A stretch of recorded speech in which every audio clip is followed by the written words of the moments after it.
நான் ரேப்பிடோ வந்துட்டு electric bike தான் ஓட்டுறேன். அது வண்டி இந்த வண்டி தான் இது. இப்போது எப்படி எலக்ட்ரிக் பைக்கில் வந்துட்டு இப்போ சார்ஜ் பாருங்கள். சார்ஜ் வந்துட்டு 3% தான் இருக்குது இப்போது. பாருங்கள் இப்போ இதில் எப்படி பேட்டரி மாத்திரம் பாருங்கள். இது ஒரு டேக் ஊற்றுறாங்களா, இது வந்துட்டு இதில் வைக்கணும். வச்ச உடனே இது வந்து பாருங்கள், ட்ரெயின் ஆஃப் வெஹிக்கிள் சொல்லிட்டு ஒரு இதுதான் நம்பர் 1 போட்டிருக்கா. இது ஓப்பன் ஆகிடுச்சு.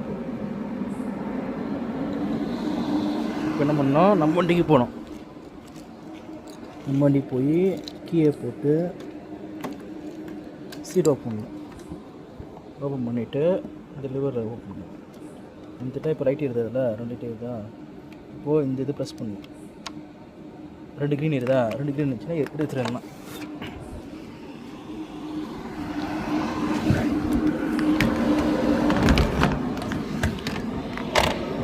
வச்சுட்டு க்ளோஸ் பண்ண வேண்டியதான். க்ளோஸ்டாக இருக்கா, க்ளோஸ் பண்ணிடுச்சு.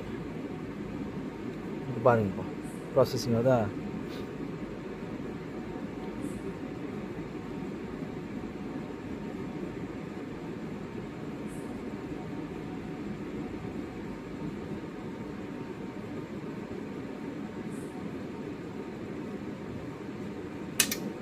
ஓகே, இப்போ வந்துட்டு இந்த டோர் ஓப்பன் ஆகிடுச்சு. இதில் அங்கே தான் எடுத்துட்டு